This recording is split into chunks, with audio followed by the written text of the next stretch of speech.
ಅಖಾಡದಲ್ಲಿ ಶುಕ್ರವಾರ ಎರಡನೇ ಹಂತದ ಮತದಾನ ನಡೆಯುತ್ತಿದೆ. ಇವತ್ತು ಕೊನೆಯ ದಿನ ಆಗಿರುವಂತದ್ದು ಪ್ರಚಾರ ಮಾಡೋದಕ್ಕೆ ಹುಬ್ಬಳ್ಳಿ ಧಾರವಾಡ ಕ್ಷೇತ್ರದ ಕಾಂಗ್ರೆಸ್ ಅಭ್ಯರ್ಥಿ ಭರ್ಜರಿ ಮತಬೇಟೆಯನ್ನು ಆಡ್ತಾ ಇದ್ದಾರೆ. ಧಾರವಾಡ ತಾಲೂಕಿನ ಕವಲಗೇರಿ, ಚಂದನಮಟ್ಟಿ, ತಿಮ್ಮಾಪುರ ಹಾಗೂ ಮರೇವಾಡ ಗ್ರಾಮದಲ್ಲಿ ಮತ ಶಿಕಾರಿ ನಡೆಸಲಿಕ್ಕಿದ್ದಾರೆ. ಕಾಂಗ್ರೆಸ್ ಅಭ್ಯರ್ಥಿ ವಿನೋದ್ ಅಸೂಟಿ ಭರ್ಜರಿ ಪ್ರಚಾರವನ್ನು ಮಾಡ್ತಾ ಇದ್ದಾರೆ. 5 ಗ್ಯಾರಂಟಿಯನ್ನ ರಾಜ್ಯ ಸರ್ಕಾರ ಈಡೇರಿಸಿದೆ.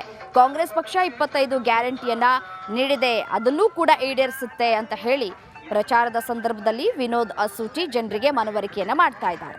ಎಲ್ಲರಿಗೂ ಯತ್ನಾಳ್ ಬೈತಾನೆ, ಆತ ಮಾತ್ರ ಸಾಚಾನ ಅನ್ನುವಂತಹ ಪ್ರಶ್ನೆಯನ್ನ ಕೂಡ ಮಾಡಿದ್ದಾರೆ. ಇದೀಗ ಆತ ಮಾತ್ರ ಪಂಚಮಸಾಲಿ ಲಿಂಗಾಯತನ, ಪಂಚಮಸಾಲಿಗೆ ನೀ ಒಬ್ನೇನಾ ಹುಟ್ಟಿರೋದು, ಮತ್ಯಾರು ನಾವು ಪಂಚಮಸಾಲಿಗೆ ಹುಟ್ಟೇ ಇಲ್ವಾ, ನಿನ್ನ ಬಾಯಿ ಬಂದ ಹಾಗೆ ಮಾತಾಡ್ತೀಯಲ್ಲ ಅಂತ ಹೇಳಿ ವಿಜಯಾನಂದ ಕಾಶಪ್ಪನವರು ವಾಗ್ದಾಳಿಯನ್ನ ನಡೆಸಿದ್ದಾರೆ. ಬಾಗಲಕೋಟೆಯಲ್ಲಿ ಕಾಶಪ್ಪನವರು ಕಿಡಿಕಾರಿದ್ದಾರೆ. ಯತ್ನಾಳ್ ಎಲ್ರಿಗೂ ಬೈತಾನೆ, ಯಾರನ್ನೂ ಕೂಡ ಬಿಟ್ಟಿಲ್ಲ. ಈ ದೇಶ ಜಾತಿ ಇವರಪ್ಪನ ಮನೆದ, ಹೋದಲ್ಲೆಲ್ಲ ಅಲ್ಪಸಂಖ್ಯಾತರನ್ನ ಬಯೋದು, ಇವನ ಗಂಡ್ಮಗ ಹಿಂದೆ JDSಗೆ ಹೋದಾಗ ಅಂತ ಹೇಳಿ ಈ ರೀತಿಯಾಗಿ ವಾಗ್ದಾಳಿಯನ್ನ ನಡೆಸಿದ್ದಾರೆ. ಅಖಂಡ ಜಿಲ್ಲೆದೊಂದೈತಿ ಎಮ್ಮಿ, ದೊಡ್ಡ ಎಮ್ಮಿ, ಕೊಟ್ಟೆ ಎಮ್ಮಿ. ಅಖಂಡ ಬಿಜಾಪುರ ಜಿಲ್ಲೆದಾಗ ಒಂದು ಕೊಟ್ಟೆ ಎಮ್ಮಿ ಐತಿ, ಗೊತ್ತಿಲ್ಲ. ಅವನ ಸೂಟು ಬೂಟು ಹಾಕೊಂಡು ಒಂದು ಕೇಸರಿ ಸಾಲ ಹಾಕೊಂಡು ಹೇಳ್ತಾನಲ್ಲ, ಎಲ್ಲಾ ಜಾತಿಗೂ ಬೈತಾನ, ಯಾರನ್ನೂ ಬಿಟ್ಟಿಲ್ಲ.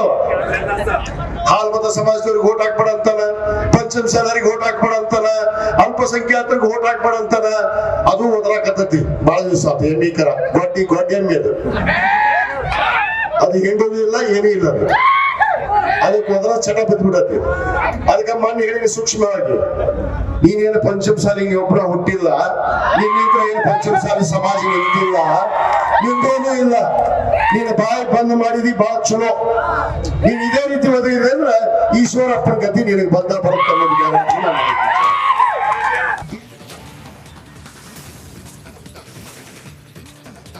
ದೇಶಭಕ್ತಿ ಬಿಜೆಪಿಗೆ ಕೊಟ್ಟ ಹಾಗೆ ಮಾಡ್ತಾ ಇದ್ದಾರೆ. ಬಿಜೆಪಿಗೆ ಮಾತ್ರನ ಹಕ್ಕಿರುವುದು, ಮೋದಿನೇ ಪ್ರಧಾನಿ ಆಗಬೇಕು ಅಂತ ಹೇಳ್ತಾರೆ. ಈ ರೀತಿಯಾಗಿ ವಾಗ್ದಾಳಿಯನ್ನ ನಡೆಸಿದ್ದಾರೆ. ದೇಶ ಉಳಿಯೋಕೆ ಮೋದಿ ಮಾತ್ರ ಪ್ರಧಾನಿ ಆಗಬೇಕಾ ಅನ್ನುವಂತಹ ಪ್ರಶ್ನೆಯನ್ನ ಮಾಡಿದ್ದಾರೆ.